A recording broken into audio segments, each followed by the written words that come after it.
what's going on, my friends? Bruce Lund, founder, director of 90 Day Sales Manager, and the host of the Solopreneur Movement podcast. Every single week, I come into your life with specific content for you as a quote-unquote solopreneur. You are solely in charge of your sales, of your operations, and your marketing, and obviously your mindset.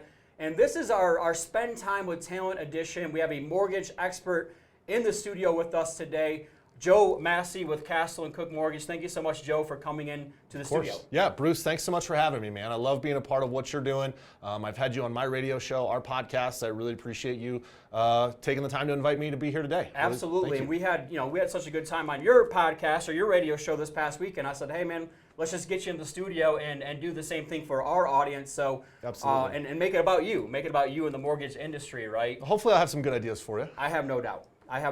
And guys, that's one thing for this podcast. I don't want fluff. I want it to be tangible things that you can go out and do, whether you're a mortgage producer yourself or really just any solopreneur that's out there to grow a business. Yeah. And Joe, you got started in 2002 in the mortgage industry. That's right. Yeah, I graduated from college December 2001, shortly after 9/11, and started in mortgage February of 2002, and been doing that ever since. Perfect. So, our intention of the podcast, it really is for you younger, newer hustlers out there, and just getting started in your business. But I think, obviously, back to the basics of all of our business, right? So anything that you give could be relevant to 30-plus year people in the industry.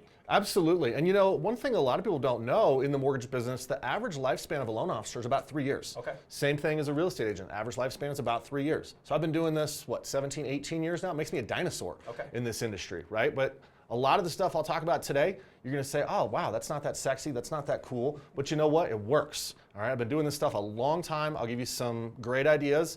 Take what works for you, run with it. Some of the stuff you're going to say, hey, that's not my style, that's not my speed. That's cool. Don't do that. But find the things that work for you and go do it. So what do you think the biggest reason is people tailor out after 3 years? I think this is a hard job. Being an entrepreneur, being a loan officer, being a real estate agent, being in insurance sales, whatever, it's hard, right? And I always say, I didn't sweat today. I didn't pick up a sledgehammer. I didn't dig any holes. I didn't pick up a shovel. But you know what? I have a hard job. When I get home at night, I'm tired. The guys that work for me, when they get home at night, they're exhausted. Yep. It's mentally draining. And you've got to have that stamina and that perseverance to get through it and to do well over the long term. Well, let's jump right into a little bit of your backstory. You talked about your experience level, but this is where I give people kind of permission to humble brag on themselves, right? So I know you guys have one of, if not the top producing team at Castle & Cook, is that right? Yeah, I'm the #1 loan officer at Castle & Cook Mortgage. We have about 150 loan officers nationwide. We do like $1.25 billion a year as a company. So that puts us in the top 50 mortgage companies. We're not a Quicken Loans, #1 in the country or anything like that, but we're good size, medium sized company. My team, it's myself plus 5 support guys or gals, I guess, and then I manage about 7 or 8 other loan officers at various different branches. And our team is the #1 team. Our branch, if you factor in our branch, we're the #3 branch. And then I'm the #1 producing LO. I love it. Perfect. And we're going to get right into it then. We're going to talk about, I try to talk about like the 3 pillars of everyone's business because, Joe, you know this. There's more things than ever before that we could be doing. That's right. And a lot of people get bogged down by it. They get confused by it. They try to be all things for all people. I'm guilty of that my own self. Yep. So that's why I love spending time with talented people as much as possible. So someone like you who's been there and has built the team. Yeah. But let's go back before you built the team. Let's go back to Joe Massey 2002. Okay. And give some tangible things. Did you have a great mentor in your life? Did you have great coaches? Like stuff like that. I did. Yeah. Not to go too far back in the weeds, but I had great football coaches, great wrestling coaches, great dad, great mentors throughout my life. And then some of my first business mentors were when I worked for a company called Ace Mortgage Funding. Worked for a gentleman named Dave Ricketts. He's still in the mortgage business. Great mentor, taught me a ton. Brandon Richards taught me a ton. Some of the guys that I worked with that were my peers, Jody Ulrich, Russell Elam, guys that were in offices right next door to me and 2 doors down. Learned a ton from guys that were going through the same thing I was going through, the same struggles, the same challenges, the same excitement. We learned a lot from each other and we're still really close. Perfect. And I love the word that you use, excitement. Because guys, early on in your business, when you're just getting started, you should be excited. That's right. Right? That's right. You have Red Bull sitting here, right? I do, You have all this energy. I'm old now, so I gotta get my excitement from outside sources. But you're exactly right, man. I remember when I first started the mortgage business, I would wake up at 5 o'clock in the morning, wide awake, be like, all right, I gotta get it done today. I gotta get up, I gotta take a shower, I gotta be at the office, be the first one there, be making my calls and hammering it out. And that probably went on for 3 years before I started to hit sort of a drain and got tired, and because I was so excited right out of the gate.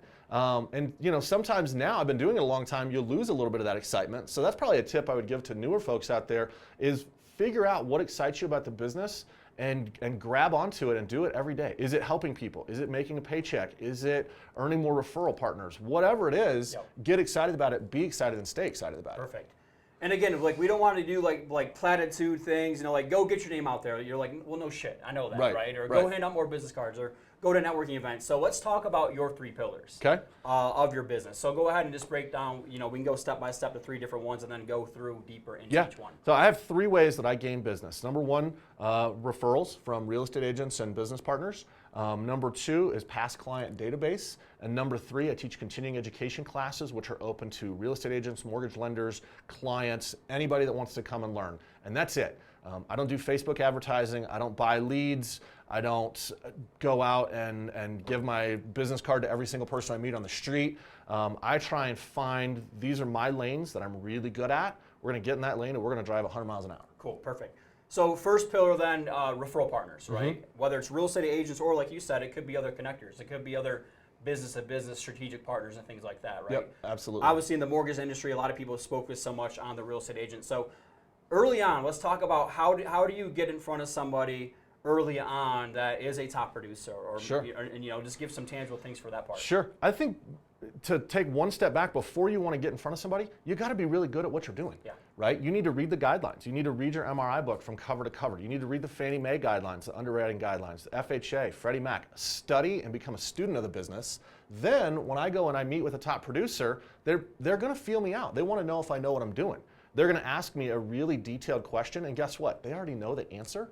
They want to see if I know the answer or not, right? So that's number 1 thing, is do your homework, right? Do your homework. Make sure you're really, really good at your job. New mortgage loan officers, I would focus on doing some refinances first, right? Do 15, 20, 30, 40 refinances. Get really good at those before you really start pushing yourself into the real estate agent game, because it can take a long time to build up that credibility as a good loan officer with a real estate agent, but you can lose that credibility overnight. That's good. Right? So make sure you're a student of the business, a student of, and really study and perfect your craft before you're going out and trying to present to a top producer or even a medium level producer. I love that you said that, because if you guys have ever heard me speak, I say this a lot. Having something to say is just as important as having somebody to say it to. That's right. Right? So in any business, where do we all want to start out? We want to start out with lead generation, which is important. It is. But we got to have something to say. Right. Right? We can get in front of the best people in the world, but if we're bozos and we can't articulate our message or our value, or, like you're saying, being an industry expert, then it's going to be incredibly hard to build a sustainable business model that way. Yep. And on that, when you're new, make sure you have a mentor. If you work at a company and they're like, hey, here's your phone,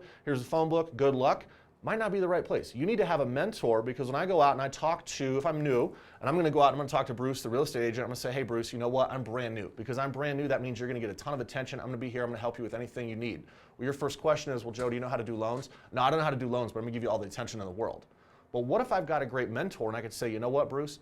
I don't know how to do loans, but I have a great mentor who's been doing this for 20 years, and every transaction that you and I do together, you're going to get 100% of my attention, because I'm brand new and you're my only client, but you're also going to get the expertise of my mentor who's looking over and making sure that everything runs smoothly. So that's the best of both worlds for you, Bruce. That's gold, man. I love it. That's a tangible thing that people can now go use. Yeah.